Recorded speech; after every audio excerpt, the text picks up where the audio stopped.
Hello dear students and welcome to the class. और आज की क्लास में हम डिस्कस करेंगे मेंडल के बारे में। मेंडल के बारे में शुरुआती तौर पे हमने 9th और 10th में पढ़ा है। तो इन्हें फादर ऑफ जेनेटिक्स कहा जाता है। मतलब मेंडल ही वो साइंटिस्ट थे जिन्होंने जेनेटिक्स की नींव रखी और अपने प्रयोगों के आधार पे बताया कि कुछ ऐसे फैक्टर्स होते हैं जो कि कैरेक्टर्स को एक जनरेशन से दूसरे जनरेशन में ले जाने का काम करते हैं। वो साइंटिस्ट थे मेंडल। इनका पूरा नाम है Gregor John Mendel. Gregor John Mendel. इनका जन्म ऑस्ट्रिया के ब्रून शहर में हुआ था 20 जुलाई 1822 में। ये ऑस्ट्रिया के ब्रून शहर में हुआ था 20 जुलाई 1822 ईस्वी में। इनकी अर्ली लाइफ या इनके फैमिली बैकग्राउंड को देखें तो ये एक साधारण से फॉर्मर फैमिली से बिलोंग करते हैं। इन्होंने अपनी स्कूलिंग, अपना ग्रेजुएशन, जितने भी हायर एजुकेशन थे उनको कंप्लीट किया एक पुअर बैकग्राउंड से होते हुए भी। फिर भी तब 1843 में इन्होंने एक ऑस्ट्रिया के ब्रून में ही एक ये चर्च के मॉन्क के रूप में इन्होंने काम शुरू किया। वहाँ पे वो रहते हुए एक अच्छे उन्होंने टीचिंग की भी जॉब की और साथ ही साथ उन्हें साइंस के अलावा मैथ और स्टैटिक्स की भी अच्छी जानकारी थी। और इन्होंने अपने एक्सपेरिमेंट्स, उनके जो चर्च था, उन्हें गार्डनिंग का कहा जाता है कि जो ग्रेगर जॉन मेंडल हैं उन्हें गार्डनिंग का बहुत ज़्यादा शौक था। तो उन्हें आसपास जो भी पेड़ पौधे दिखते थे वो उन पर रिसर्च करते थे। तो इन्हें फर्स्ट टाइम ये जेनेटिक्स जब 1843 में ये चर्च ज्वाइन किया, इनकी स्टडी उससे करीब 8-9 साल बाद शुरू हुई। 1853 में के अप्रॉक्स में इन्होंने अपनी स्टडी एक गार्डन पी पे, जिसे क्या पाइसम सेटाइवम मटर के पौधे पे इन्होंने अपना एक्सपेरिमेंट शुरू किया कि ऐसे क्या कैरेक्टर्स हैं कि जो एक जनरेशन से दूसरे जनरेशन में जाते हैं। तो इन्होंने स्टडी जो है वो गार्डन पी, मटर के पौधे पे हुई और उसका बॉटैनिकल नेम है पाइसम सेटाइवम। ये ब्रून शहर के मॉन्क थे, ठीक है, ऑस्ट्रिया में, और जिसे इस टाइम सीजेक रिपब्लिक के नाम से जाना जाता है। और ये एक अच्छे टीचर के साथ साथ well trained in mathematics, statics, probability physics, interested in plant and heredity. ये प्लांट और हेरिडिटी की स्टडी के साथ साथ ही इन्होंने और भी बहुत सी शिक्षा प्राप्त की। उन्होंने मैथ पढ़ाया, स्टैटिक्स की, फिजिक्स की, इन सब की स्टडी की इन्होंने। और ये एक while assigned to the teach, he was also assigned to tend the garden and grow the vegetable for the monks to eat। मतलब इन्हें गार्डनिंग का शौक था और इनके साथ जो भी इनके साथ काम करने वाले लोग थे उनके लिए वे गार्डन में पौधे भी खाने की चीज़ें उगाते थे, गार्डनिंग करते थे। ये इन्होंने फिर धीरे धीरे कुछ ऐसे ऑब्जर्व किया, तब उन्होंने अपनी स्टडी मटर के पौधे पे की। शुरू में इन्हें कोई भी इस तरीके की उपाधि नहीं मिली थी कि इन्होंने अपना रिसर्च प्रेजेंट किया तो उन्हें मिल गया कि हाँ इनका सही है। बाद में धीरे धीरे जब इनके स्टडी को और सारे साइंटिस्ट ने फिर से री एक्सपेरिमेंट किया, तब उन्हें उनके वर्क की बात करें तो his works entitled in the experiment of plant hybrid. First time जो इनका पब्लिकेशन था, इन्होंने जो रिसर्च किया था उसे एक पब्लिकेशन में जो है experiment on plant hybrid was published in 1866 में। 1866 में एक बुक पब्लिश हुई जिसका नाम था एक्सपेरिमेंट ऑन प्लांट हाइब्रिड्स। उन पे इनके जो भी रिसर्च थे इस मैगज़ीन पे उन्हें दिखाया गया। फिर धीरे धीरे इनके वर्क को करीब 1900 में मेंडल 19वीं सदी में 3 बॉटैनिस्ट द्वारा जब रिकन्फर्मेशन मिला, तब इन्हें फादर ऑफ जेनेटिक्स की उपाधि मिली। ये तीनों साइंटिस्ट थे ह्यूगो डी व्रीज, हॉलैंड के, Carl Correns Germany, Erich von Tschermak Austria के। ये 3 साइंटिस्ट थे जिन्होंने इनके एक्सपेरिमेंट को आगे बढ़ावा दिया, तब उन्हें जाके किसकी उपाधि मिली, फादर ऑफ जेनेटिक्स। और इनकी डेथ के करीब 30 से 34 साल बाद फिर से जब रिसर्च हुआ तब इन्हें ये उपाधि मिली। जब तक ये इनकी डेथ नहीं हुई थी उससे पहले इनके एक्सपेरिमेंट को एकदम से नकार दिया गया। ये भी कहा जाता है कि इनकी डेथ नहीं हुई तो इन्हें खुद सुसाइड कर लिया था कि इनका जो रिसर्च है उसे नहीं किसी ने नहीं माना, बोला कि ऐसे, क्योंकि इन्होंने इस अपने रिसर्च में जो साइंस जो बायोलॉजी की चीज़ें हैं उसमें उन्होंने स्टैटिक्स और मैथमेटिक्स के कैलकुलेशन के थ्रू अपना रिसर्च प्रेजेंट किया। इस वजह से उन्हें कोई भी इंटरेस्ट उनके रिसर्च में किसी भी साइंटिस्ट ने नहीं लिया और इन्हें कुछ भी उस टाइम कोई भी ऐसी चीज़ें नहीं मिली कोई भी कि जिसे उन्हें फादर ऑफ जेनेटिक्स कहा। इन्होंने अपने एक्सपेरिमेंट में बहुत सारे लॉज भी दिए कि किस तरीके से जो जनरेशन में है या एक जनरेशन से दूसरे जनरेशन में कैरेक्टर्स का ट्रांसफ़र होता है। तो ये मेंडल थे, इन्होंने फर्स्ट टाइम पाइसम सेटाइवम, उन्होंने एक पाइसम सेटाइवम प्लांट को लिया, मटर के पौधे को, उन पे उन्होंने अपना एक्सपेरिमेंट किया शुरुआती। तो और फर्स्ट टाइम 1866 में इनकी पब्लिकेशन इनके एक्सपेरिमेंट की पब्लिशिंग हुई और बाद में करीब 19वीं शताब्दी के में इन तीनों साइंटिस्ट द्वारा उन्हें कहा गया कि इनके एक्सपेरिमेंट सही थे और फिर आगे चल के उन्हें फादर ऑफ जेनेटिक्स की उपाधि मिली। अब मेंडल ने जो अपने नियम दिए थे उनके बेस पे मेंडल के जितने भी नियम थे उनको जानने से पहले, इन्होंने क्या एक्सपेरिमेंट किया था उसे जानने से पहले हम कुछ ऐसी टर्मिनोलॉजी है जो कि मेंडल के लॉ में यूज़ होती है उसे जानना ज़रूरी है। तो उसे हम एक एक करके देखते हैं। उन्होंने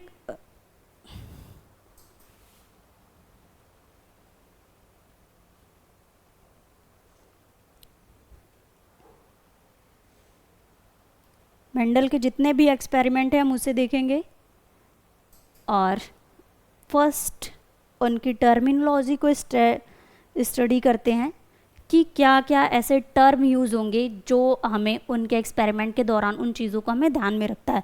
पहला है कि ट्रेट किसे कहते हैं। अगर मान लीजिए कोई लक्षण है, trait is any characteristic that can be passed from the one parent two of spring. Trait उस ऐसे लक्षण को कहेंगे जो कि एक पेरेंट से उसकी ऑफ स्प्रिंग्स में, मतलब उसके आने वाले जनरेशन में ट्रांसफ़र होते हैं, उसे हम ट्रेट कहते हैं। लक्षण को ट्रेट कहेंगे। ये हमेशा पेयर्स में होंगे, उसके लिए एक स्पेशल सिंबल यूज होता है। अगर हम बात करें कि कोई लंबा है, ठीक, कोई लंबा है तो उसको रिप्रेजेंट करने के लिए हम एक लेटर का यूज़ करते हैं, कैपिटल टी। तो ये है एक ट्रेट, ये लक्षण है कि ये क्या दिखा रहा है कि लंबापन दिखा रहा है, टॉलनेस दिखा रहा है। और ट्रेट जो हमेशा है वो जोड़े में रहेंगे, कपल्स में। ये एक ऐसे लक्षण होते हैं जो कि अपने पेरेंट्स से उनके ऑफ स्प्रिंग में ट्रांसफ़र होते हैं। देन है heredity, passing of trait from parent to the offspring. फिर है आनुवंशिकता किसे कहेंगे, ऐसे ट्रेट, ऐसे कैरेक्टर जो पेरेंट्स से उनके ऑफ स्प्रिंग में जाते हैं, उस प्रोसेस को हम हेरिडिटी कहेंगे, आनुवंशिकता कहेंगे। अब है जेनेटिक्स। अब इस आनुवंशिक की जो लक्षण एक दूसरे से, एक जनरेशन से दूसरे जनरेशन में जा रहे हैं, उन सब की स्टडी को हम जेनेटिक्स कहेंगे। फिर आता है genotype, genetic makeup of an organism, complete set of genes. कह रहा है कि जीनोटाइप क्या होते हैं, ऐसे कैरेक्टर ऑर्गेनिज्म का जेनेटिक मेकअप, जो जीन्स प्रेजेंट होते हैं वो सेट में होंगे, उसे हम जीनोटाइप कहेंगे। मतलब कुछ ऐसी चीज़ें होती हैं जो फिजिकल अपीयरेंस पे हमें दिखाई देती हैं, कुछ होती हैं कि ऐसे कैरेक्टर जो हमें फिजिकली, जिसे हम ऐसे नहीं ऑब्जर्व कर सकते हैं, वो हमारे जीन्स में लेकिन प्रेजेंट हो गए, तो वो होता है जीनोटाइप। फिर है phenotype, the physical appearance of an organism with respect to a trait such as yellow seeds. जब मेंडल के एक्सपेरिमेंट को देखेंगे कि पाइसम सटाइवा इन्होंने क्यों चूज़ किया, तब पढ़ेंगे कि इन सब फिनोटाइप क्यों रिप्रेजेंट हो रहा है, जीनोटाइप क्यों रिप्रेजेंट हो रहा है। तो फिनोटाइप क्या होता है कि अगर किसी चीज़ का फिजिकल अपीयरेंस जिसे हम अपनी आंखों से देख के बता सकें कि ये चीज़ ऐसी है, तो वो होता है फिनोटाइप। अगर टॉलनेस की बात करें तो अगर एक पेरेंट टॉल है, अगर उसका क्रॉस ओवर, ठीक है, उसकी अपोजिट कैरेक्टर से जब कराते हैं तो ये, क्योंकि ये प्योर जीनोटाइप है, 100% प्योर ट्रेट है। अब जो जीनोटाइप इनके क्रॉस ओवर से हमें मिलेगा उसमें एक पेरेंट से, मेल पेरेंट से कैरेक्टर आएंगे, एक फीमेल पेरेंट से, तो ये इसका जीनोटाइप हो गया capital T and small T. इसे कहेंगे हम क्या है, ये इसका जीनोटाइप है। और जब हम मेंडल की स्टडी करेंगे तो इसमें होते हैं कि डोमिनेंट एंड रिसेसिव कैरेक्टर क्या होते हैं, तब पता चलेगा कि जो डोमिनेंट कैरेक्टर है वो फिनोटिपिकली हमें अपनी आंखों से दिखता है, लेकिन उसमें कुछ रिसेसिव कैरेक्टर के ट्रेट भी प्रेजेंट होते हैं, जीन्स भी प्रेजेंट होते हैं। तो जीनोटाइप वो है जो ऑर्गेनिज्म में जीन्स प्रेजेंट होते हैं जिस भी कैरेक्टर्स के, वो जीनोटाइप। और फिनोटाइप वो चीज़ें हैं जो कि हम अपने फिजिकल अपीयरेंस के थ्रू बता सकते हैं। फिर है dominant trait, a trait expressed preferentially over other trait, it is represented with a capital letter. ऐसे ट्रेट जो कि फिनोटिपिकली या जो अपने आप को पहले प्रभावी दिखा सके, ऐसे लक्षण जो दिखने में प्रभावी हों, जो हमें चीज़ें दिखें, तो उसे कैरेक्टर को, उस ट्रेट को हम डोमिनेंट ट्रेट कहेंगे। और ये क्या है, कैपिटल लेटर से ही रिप्रेजेंट होता है। इट मीन्स अगर हम टॉलनेस को लेके चल रहे हैं तो जो इसका ट्रेट होगा वो capital T and capital T होगा। अगर इसके अपोजिट की बात करें तो वो स्मॉल ट्रेट में हो जाएगा, स्मॉल लेटर से रिप्रेजेंट होगा। फिर है recessive trait, the opposite of dominant, a trait that is preferentially masked. It is represented with the same letter as the respective dominant trait but with lower case. Recessive trait ऐसे होते हैं जो कि अपने आप को नहीं दिखा पाते हैं। अगर उनका क्रॉसओवर हुआ, जो लक्षण हमें सामने से दिख रहा है वो है उसका प्रभावी लक्षण, जो लक्षण नहीं दिख रहा है वो है अप्रभावी लक्षण, मतलब रिसेसिव। अब रिसेसिव ट्रेट जो है, हम जो डोमिनेंट ट्रेट के कैपिटल लेटर को यूज़ करेंगे उसी का स्मॉल लेटर उसके रिसेसिव ट्रेट को शो करेगा। तो अगर कैपिटल टी टॉलनेस को रिप्रेजेंट कर रहा है और ये डोमिनेंट ट्रेट है, तो इसका रिसेसिव ट्रेट होगा स्मॉल टी और स्मॉल टी। ये नहीं कि टॉलनेस के लिए टी यूज़ किया है तो डॉर्फनेस के लिए डब्लू, नहीं, डी। तो हमेशा उसी का डोमिनेंट ट्रेट के स्मॉल लेटर को ही हम यूज़ करेंगे रिसेसिव ट्रेट में। फिर है आपका test cross, a cross of an individual organism of dominant phenotype but non genotype and an organism with homozygous recessive genotype and phenotype. It is genetically a cross involving a homozygous recessive individual. Test cross क्या होता है कि ऐसे cross जो कि किसी dominant individual को genotype में, मतलब अगर हम टेस्ट क्रॉस कराएं, ये कैरेक्टर्स दिखने में क्या है, अपने male tallness dominant character show हो रहा है। अगर ये टॉलनेस है, डॉर्फनेस है, अगर इसका क्रॉसओवर हम कराते हैं तो जो लक्षण हमें दिखेगा फिनोटिपिकली, हमेशा प्रभावी लक्षण अपने आप को दिखाने में सक्षम होता है। तो जो प्लांट मुझे प्राप्त होगा वो होगा टॉल, लेकिन इसमें जीन्स दोनों के प्रेजेंट होंगे, डोमिनेंट के भी और रिसेसिव के भी।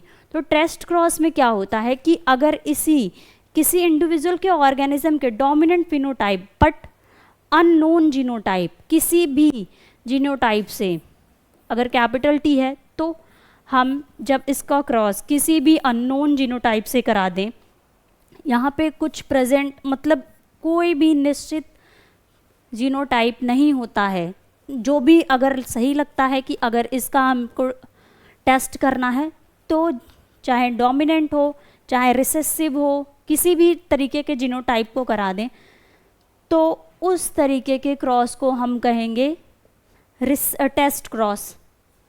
It is generally a cross involving a homozygous recessive individual, but especially जो हमें ये मिल रहा है कैरेक्टर,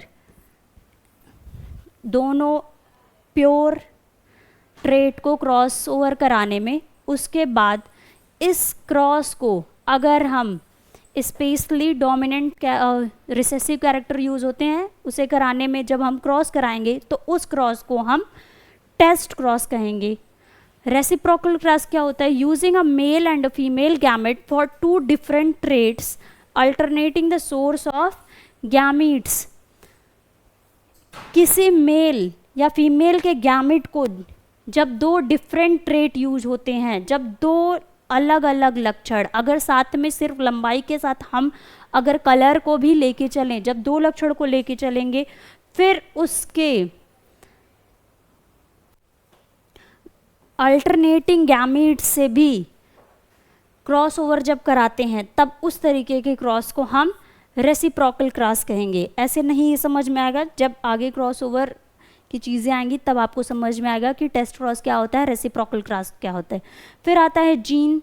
जीन क्या होता है?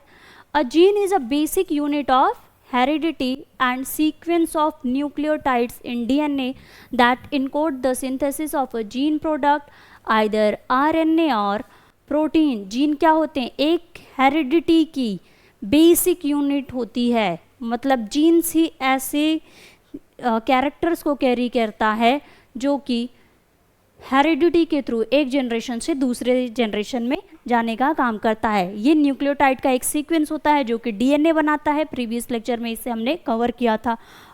और उसके बाद वो हेरिडिटी के साथ साथ प्रोटीन फॉर्मेशन में भी काम करता है, जीन प्रोडक्ट बनाता है. आरएनए या प्रोटीन के फॉर्मेशन में भी जीन का एक अलग ही इंपॉर्टेंट रोल होता है. फिर आता है alleles. Two form of a gene, dominant and recessive. दो फॉर्म किसी भी जीन के उसे हम एलिल्स कहेंगे. मतलब अगर हम कलर को डोमिनेंट रेड कलर को कैपिटल आर से रिप्रेजेंट कर रहे हैं, ये हमेशा पेयर में, ट्रेट हमेशा पेयर में प्रेजेंट होंगे. और इसके रेड का जो अपोजिट कलर होगा, कुछ भी वाइट येलो कुछ भी ले लेते हैं, तो वो क्या होगा? अगर इसे हम डोमिनेंट मान रहे हैं, ये डोमिनेंट कैरेक्टर है. अब इसका रिसेसिव कैरेक्टर क्या होगा? हमेशा इसी का स्मॉल लेटर से ही यूज होगा और ये इसे बोलते हैं एलिल्स. एलिल्स जीन्स के पेयर अप को एलिल्स बोलते हैं, ये समझ सकते हैं. फिर है डोमिनेंट जीन. डोमिनेंट जीन क्या होता है? Stronger of two genes expressed in the hybrid, it is represented by a capital letter. For example, tall variety dominant allele will be represented by capital T. Dominant genes क्या होते हैं? जो दो जीनों में अगर क्रॉसओवर कराया जाता है, अगर कैपिटल आर और स्मॉल और इन दोनों में क्रॉसओवर जब कराया जाएगा, तो जो जीन अपने आप को दिखा पाएगा, अगर रेड कलर वाइट कलर पे ज़्यादा प्रभावी है, तो उसकी आने वाली जो जनरेशन क्रॉसओवर के बाद जो हाइब्रिड हमें मिलेगा, अगर वो भी रेड कलर का है, तो इसे कहेंगे कि जो रेड कलर है वो वाइट के ऊपर प्रभावी है. तो ये होता है डोमिनेंट जीन. जिस जीन के कैरेक्टर शो हों उसे हम डोमिनेंट जीन कहेंगे, और जिस जीन के कैरेक्टर को दबा देता है डोमिनेंट कैरेक्टर, डोमिनेंट जीन, उसे हम रिसेसिव जीन कहेंगे. फिर और इसे रिप्रेजेंट करते हैं डोमिनेंट को हमेशा कैपिटल लेटर से. अब ये टॉलनेस के लिए यहाँ पे कैपिटल टी वर्ड यूज़ हुआ है. फिर है उसी का opposite recessive gene. Recessive gene that shows up less often in a cross, it is represented by a lowercase letter.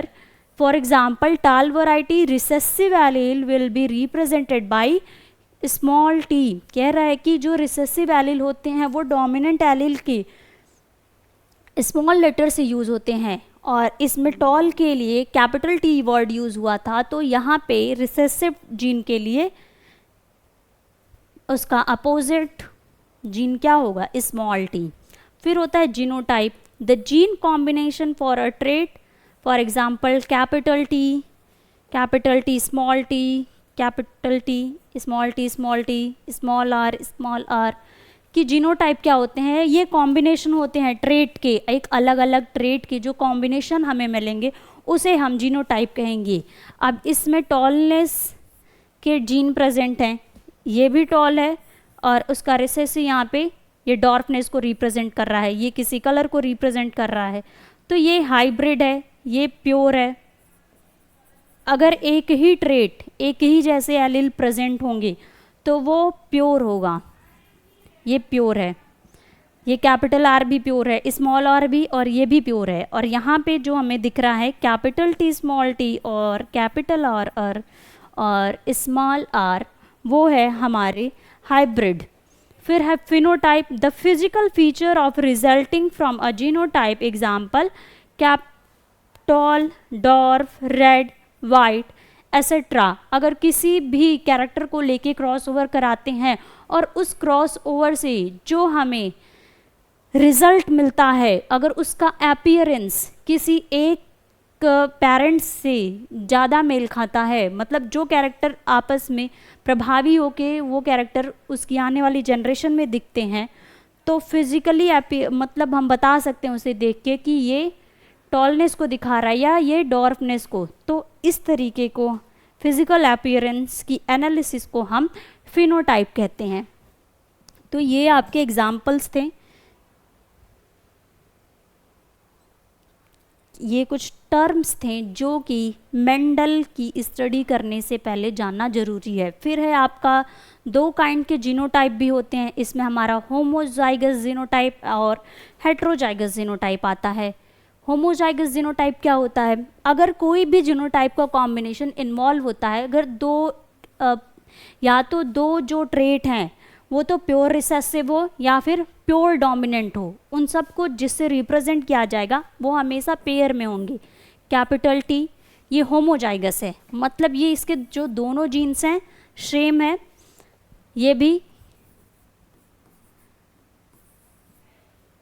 इसका भी जो कॉम्बिनेशन है या तो वो प्योर रिसेसिव है या फिर वो प्योर डोमिनेंट है, इसे हम प्योर कहते हैं. होमोजाइगस जीनोटाइप को हम प्योर वर्ड भी यूज़ कर सकते हैं. फिर आता है हेट्रोजाइगस जीनोटाइप, ऐसे जीन के कॉम्बिनेशन जिसमें एक डोमिनेंट जीन भी प्रेजेंट हो साथ में एक रिसेसिव जीन भी प्रेजेंट हो, तो उसे हम हाइब्रिड कहते हैं. अब यहाँ पे देखिए कोई भी आपको कैपिटल टी या कैपिटल टी नहीं दिखने को मिलेगा. यहाँ पे एक जीनोटाइप कैपिटल टी है, एक जीनोटाइप स्मॉल टी, मतलब हाइब्रिड है. इस तरीके के जीनोटाइप को हम हेट्रोजाइगस जीनोटाइप कहेंगे. नेक्स्ट है मोनोहाइब्रिड क्रॉस. क्रॉसेस किस तरीके से होते हैं मेंडल के एक्सपेरिमेंट्स में, वो भी हैं monohybrid, dihybrid, trihybrid cross. Monohybrid cross में क्या होता है, the cross involving a single trait. Example flower of colour, sheet shape, I colour etcetera. ऐसे क्रॉस जिसे अगर हम टेस्ट के लिए, अगर हम किसी एक्सपेरिमेंट के लिए क्रॉस ओवर करा रहे हैं, तब अगर उसमें सिर्फ हम एक ही कैरेक्टर को जब लेके चलते हैं तो उसे हम मोनोहाइब्रिड क्रॉस कहते हैं. अगर मान लीजिए फ्लावर का रेड कलर है तो अगर उसका क्रॉस ओवर सिर्फ कलर के लिए ही लेके चलते हैं, क्योंकि बहुत सारे लक्षण उसमें प्रेजेंट होंगे, पौधे की लंबाई भी होगी, उसके फूल का कलर, उसकी पत्तियों का कलर, उसका शेप, अगर सिर्फ एक ही कैरेक्टर को लेके जब क्रॉस कराएंगे तब उसे हम मोनोहाइब्रिड क्रॉस कहेंगे. अगर क्रॉस ओवर में जब 2 लक्षण इन्वॉल्व होते हैं, 2 कैरेक्टर्स, अगर हम सीड के शेप को भी ले लेंगे, फ्लावर के कलर को भी ले लेंगे, तो क्रॉसओवर कराएंगे, उसी क्रॉस को हम डाई हाइब्रिड क्रॉस कहेंगे। The cross involving two trait for example flower colour and plant height, या फिर eye colour and abdomen colour of the Drosophila melanogaster, eye colour and hair colour in the human. मतलब ऐसे characters को जब crossover कराया जाता है जिसमें हम दो कैरेक्टर को लेके चलते हैं, तो उस तरीके के क्रॉस को हम डाई हाइब्रिड क्रॉस करेंगे। प्लांट की बात करें तो अगर हम किसी प्लांट के फ्लावर के कलर को लिए हैं, उसके साथ साथ हमने प्लांट की हाइट को भी हाइट के भी जीन्स लिए हैं, उन सब में जब क्रॉस कराएंगे तो उसे हम डाई हाइब्रिड क्रॉस कहेंगे। दो पेयर लक्षण को इसके अपोजिट लक्षण से जब क्रॉस कराएंगे तो डाई हाइब्रिड। फिर है आपका ट्राई हाइब्रिड, इसी तरीके से तीन पेयर के कैरेक्टर्स को लेके जब क्रॉस कराया जाता है तो उसे हम ट्राई हाइब्रिड क्रॉस कहते हैं। फिर ऐसे क्या क्या रीजंस थे जो कि मेंडल ने पाइसम सटाइवम या गार्डन पी को ही चुना। क्यों? क्योंकि इसकी ड्यूरेबिलिटी कम होती है, ये 3 से 4 महीने में इनका जो लाइफ टाइम होता है वो 3 से 4 महीने का होता है, इसलिए प्लांट्स को हर सीज़न में नए तरीके से एक्सपेरिमेंट किया जा सकता है, इसे उगाना आसान होगा और इसकी बहुत सारी वैरायटीज़ मिल जाती हैं, इसलिए भी इन्होंने चुना। और ये एक्सपेरिमेंट करने में आसान होता है, ये भी नहीं कि इस बहुत टाइम लगेगा, इस तरीके से। और इन्होंने जो मेंडल ने अपना एक्सपेरिमेंट किया था, उन्होंने 7 कैरेक्टर्स लिए थे। पाइसम सटाइवम के 7 कैरेक्टर्स पे इन्होंने अपनी जो स्टडी थी, अपने लॉज थे, उन्होंने 7 कैरेक्टर्स को ध्यान में रखते हुए इन्होंने लिया। फर्स्ट कैरेक्टर जो था इन्होंने लिया पाइसम सटाइवम का, वो है स्टेम की लेंथ, जो मटर के पौधे उसकी लेंथ। अब जो लेंथ डोमिनेंट है, जो लक्षण डोमिनेंट है उसे टॉल, और उसका अपोजिट कैरेक्टर क्या होगा? डॉर्फ। लंबेपन का अपोजिट बौनापन। स्टेम की लेंथ हो गई। फिर दूसरा था पॉड का शेप, मतलब फली का शेप, जो मटर की फली होती है उसका शेप किस तरीके का होता। उसके भी 2 आपके कैरेक्टर, एक डोमिनेंट मिलेगा, एक रिसेसिव, एक होगा इनफ्लैटेड, एक चिप्टा, और एक होगा कॉन्स्ट्रक्टेड, को सिकुड़ा हुआ। फिर आता है सीड का शेप, उसमें जो मटर के पौधे होते हैं उनमें जो बीज होगा उनका शेप क्या होगा। एक में जो डोमिनेंट कैरेक्टर को शो करेगा वो है राउंड, और उसी का अपोजिट है रिंकल्ड। फिर है सीड के कलर। अभी सीड का शेप, सीड का कलर 2 अलग अलग है। अब सीड का कलर एक है येलो जो कि डोमिनेंट है, और इसका अपोजिट है रिसेसिव कैरेक्टर ग्रीन। फिर है फ्लावर का पोजीशन, फ्लावर के पोजीशन पे भी इन्होंने स्टडी की अपनी। एक फ्लावर की पोजीशन थी एक्सियल जो कि डोमिनेंट थी, और उसकी अपोजिट फ्लावर की जो पोजीशन थी वो थी टर्मिनल। फिर है फ्लावर ऑफ कलर। मटर के पौधे के कई सारे मतलब फूलों के कई रंग होते हैं, तो उन्होंने जो डोमिनेंट एंड रिसेसिव के लिए कैरी किया, वो फर्स्ट था जो डोमिनेंट कलर शो हो रहा था वो है पर्पल, और इसका रिसेसिव है वाइट कलर। फ्लावर के कलर में वाइट एंड पर्पल कलर। फिर है पॉड का शेप, फली का शेप किस तरीके का है, फली के शेप का कलर किस तरीके का है। एक जो फली थी पॉड की वो थी ग्रीन कलर जो कि डोमिनेंट थी, उसी की अपोजिट जो थी वो येलो कलर थी। तो ये आपके 7 कैरेक्टर्स थे जिन पे मेंडल ने अपनी स्टडी की थी, और इन्हीं के बिहाफ पे इन्होंने 3 नियम दिया था।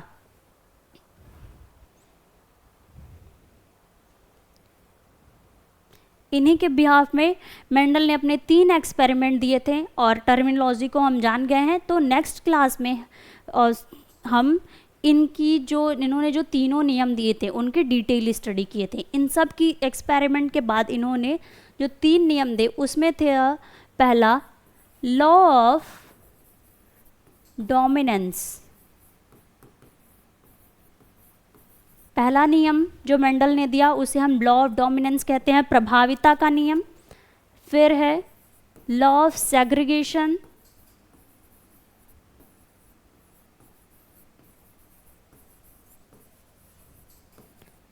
इसे हिंदी में पृथक्करण का नियम कहते हैं। थर्ड है मेंडल का जो लॉ है, law of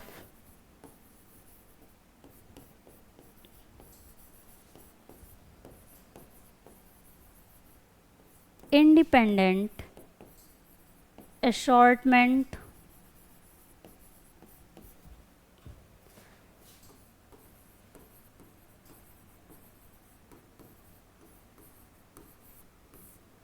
Mendel's law of genetics. Mendel ने इन सब चीज़ों को लेके जो पाइसम सटाइवम पे एक्सपेरिमेंट किया था उसके ब्याह पे उन्होंने 3 नियम बताए थे कि किस तरीके से कोई भी लक्षण एक जनरेशन से दूसरे जनरेशन में ट्रांसफ़र होता है।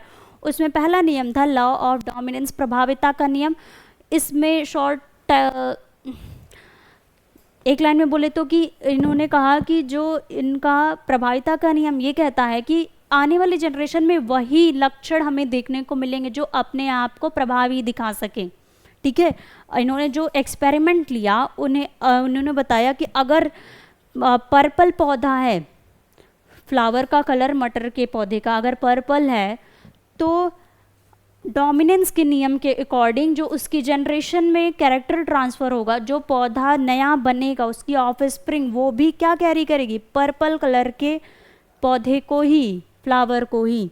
फिर है लॉ ऑफ सेग्रीगेशन, पृथक्करण का नियम। अब इन्होंने ये प्रभाविता का नियम बता दिया। फिर कहा कि अगर जो फर्स्ट जनरेशन मिली है फिर से उनका क्रॉसओवर होता है फर्स्ट जनरेशन का मतलब हाइब्रिड का, तो फिर से जो नए प्लांट हमें मिलेंगे वो उसमें उसके जो गैमेट होते हैं हाइब्रिड वो प्योर भी मिलेंगे, हाइब्रिड के साथ साथ प्योर है। फिर है लॉ ऑफ इंडिपेंडेंट असॉर्टमेंट, स्वतंत्र अपव्यूहन का नियम। तीसरे नियम में इन्होंने बताया कि जितने भी लक्षण हैं वो अपने आप में स्वतंत्र होंगे, कि वो प्रभावी के साथ मिलेंगे कि अप्रभावी के साथ, इनका कोई निश्चित पैटर्न नहीं होगा कि प्रभावी मतलब इनका कोई निश्चित पैटर्न नहीं होगा कि ये किसी एक से ही जाके मिलेंगे, किसी एक लक्षण के साथ ही इनका क्रॉसओवर होगा। तो ये हमारा तीनों नियम था मेंडल का, और इसकी डिटेल स्टडी नेक्स्ट क्लास में। और तब तक के लिए बने रहिए और वीडियो को देखिए, कमेंट करके ज़रूर बताइए कि कैसी लगी। Thank you so much.